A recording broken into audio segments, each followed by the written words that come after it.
I'm kind of disappointed, really, in the people, really, in the city of Cleveland.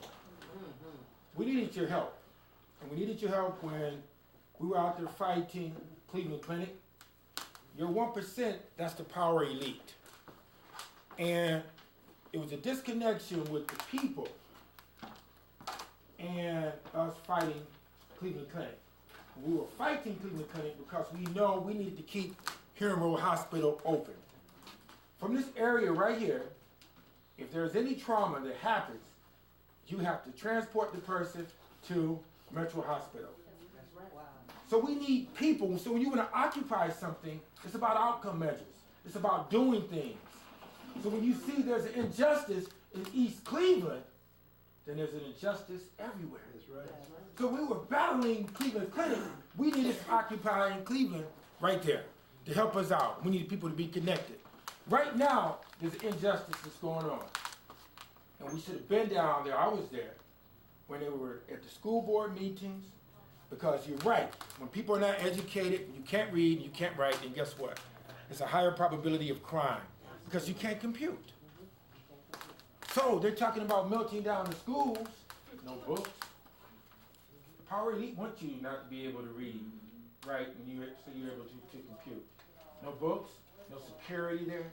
They're going to cut lunch meals out. Some people in my community, they go to school, guess what? So they can get a meal. So Occupy Cleveland, sometimes you need to be there. When we're meeting down in city council, that's your government. You run it, it's run by the people. You need to be there. You gotta look at your needs, what you need to do. Then when they see you there doing things, then you'll have outcome measures where you can measure from.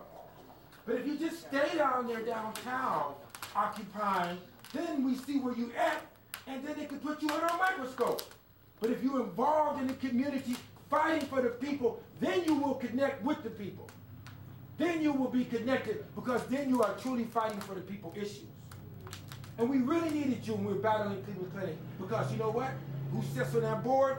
It's the power elite. Yep. To sit right on that board. We will need you again. And we need that. Again. So that's very, very, very important.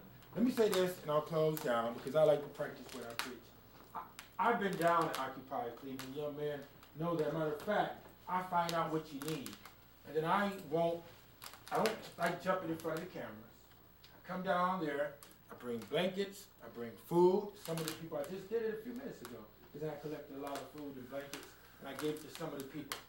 Then, guess what else I've been doing for Occupy Cleveland?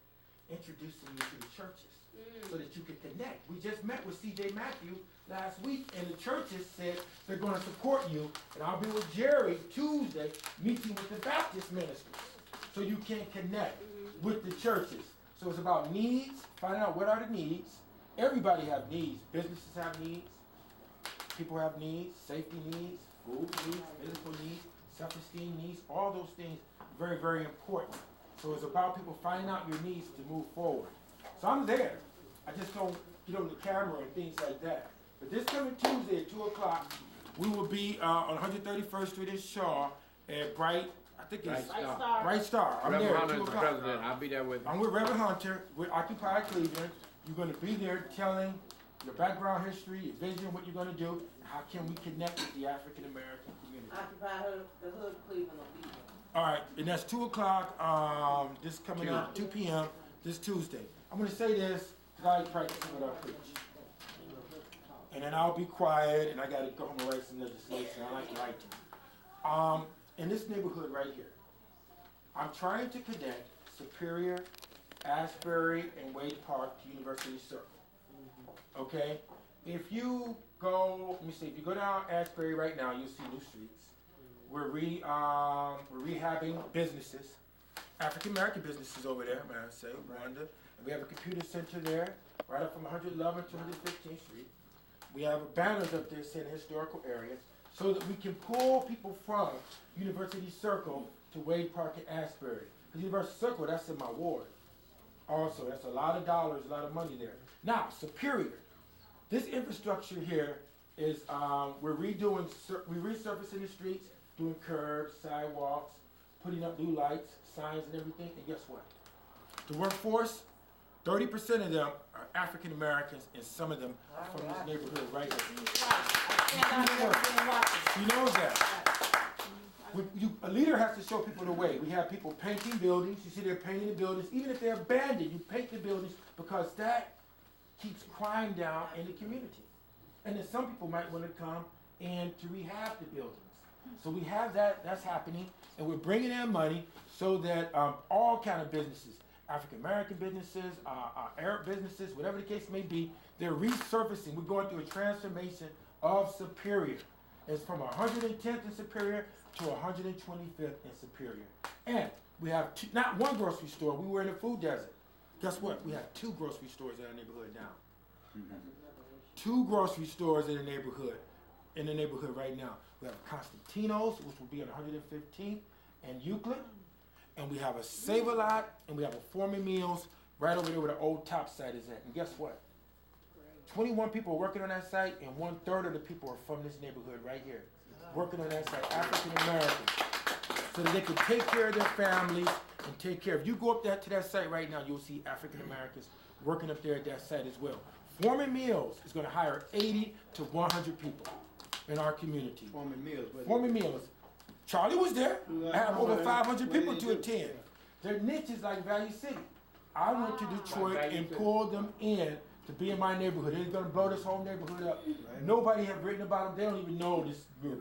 They're called Foreman Meals. Their niche like real big, isn't that right? Real big. Foreman Meals are going to hire 80 to 100 people. And people from this community will go in there and sign up for guess what? Jobs, right, Charlie? And then we have the supermarket right next to them. They'll take up, Save-A-Lot will take up 1/3, and then Foreman Meals will take up 2/3. Okay? And so they What's that address? 11905 Superior. So you got, so some people they don't shop at Save-A-Lot, then they can go up to Constantino's to shop. And we do have African American businesses. If you look here, we're doing storefront renovations in front of their businesses as well. Hot Sauce Williams is closed to rehab. We have Roots Barbershop, Green Barbershop, right? We gave them money as well. So, and if the vision is this, and I'll be quiet.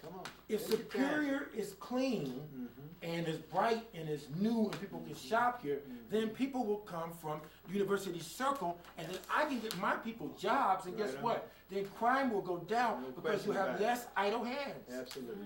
The focus needs to be on, if they ask you what do you want less idle hands so you can put people to work. And you have to believe in the power of work. So that's why you see us torn up here. If you come down any given day, she knows, you see people from the neighborhood working back in their neighborhood, and that's what you got to do. Well, I come from an activist background. That's what I think you got to think. I agree. I know his daddy, y'all. Yeah, or more. It's all good. Okay, what's the pay rate, and what are we looking at as far as the medical here? Because you can't survive if you're making $8, $9, even $9 an hour. We have Foreman Meals. They're looking at like at $10, $12 an hour. What we're trying to do also is educate some people, because when we educate people, then they'll have more resources so that they can get better jobs. And the vision is to clean the neighborhood up, then we can bring in more businesses. So we're talking full-time jobs, not Well, part-time. some of them is job sharing, and some of them are full-time jobs. So you have job sharing and you have full-time jobs. What do you mean by job sharing? Job sharing is when you have part-time jobs, and you might work on this job function, and then somebody else might come and work on the same job function. That's job sharing. So you have that as well. The unions won't like that. What about that? I gotta put my people to work, man. I mean, I get along with the unions. We cool, we friends. But I can't measure being cool. I gotta measure taking care of my residents. I gotta take care of my residents. And let me tell you this. And I'm gonna Foreman Meals. Look them up on the website. FORMAN MILLS. They're the first in the state of Ohio. And go on the website, and you'll be able to pull down an application. And then you will see their niche also. It's right there. It's like Foreman Meals. All one word. It's started by Rick Foreman. Got it. M-A-N. Foreman. F-O-R-A. You know what? Like in the neighborhood, F-O-R-A. neighborhood, you know what keep crime down? You know what keep crime down? F-O-R-M. Right, jobs. But the other thing to keep crime down is resources and opportunities. Resources and opportunities for your residents. It's resources and opportunities. That's what keep crime down. If it's all blighted, you can't keep it down. You gotta spell that one more time, slowly, for everybody. Foreman, like you spell foreman, F-O-R-M-A-N, and then men. Okay, okay. There's no I'm not being funny with you. I'm just saying. No, a couple of people spell it. I'm gonna. That's the other thing. It's F-O-R-M-A-N. Okay. Right. 6 letters. You're smart, but it's not. No, it's a clothing store. It's a clothing It's like store. a Value City Deep. It's like a Value City. Their niche is like Value City. I know the Mills do you are. Mills is M-I-L-L-S. Yes. Oh, It's named after Rick I Foreman. gotcha. It's named after Rick Foreman. Rick Foreman owns it. I wrote it. If you go on the website, M-I-L-L. Clothing, they're textile mills also Okay. besides Right. food mills. right. Alright. So if you go on the website, you'll see their niche, you'll see their background history, the culture of the business. The culture is directly correlated with the culture in the community. So all of that fits right in, the culture, the niche, the background history. It connects, you know. And so we tore down a lot of blighted buildings over here and everything, so we trying to bring it back. So University Circle is the engine, but we're connecting it. Wade Park, Asbury, Superior. And you need to have a business district. That's a need. So that's where I'm at.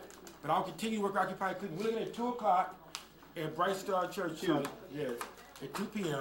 We're going to knock that out because you got to have a connection with the churches. Absolutely. You need to have that connection. That's important because we need to know. So I'll be there at 2 o'clock with Jerry. Everyone knows Jerry?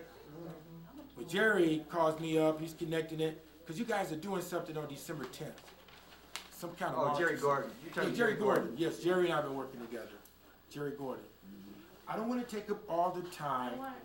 If you guys want to ask the councilman something else, No, you you don't. can see them after the Occupy the Hood people. This is their first event, and Yeah, we I don't don't want wanna to take it use all all up. their time with other Right. issues. We want to give them the opportunity to speak about the things that they want to speak about. And Can I we go also read some have. legislation? I have to go home and do Yes, some writing. and I'm going to release the councilman to his own home. I'm giving him permission. Y'all hear that? Y'all definitely hope Foundation has power. Thank you, Councilman. And we want to speak. All right, thank you.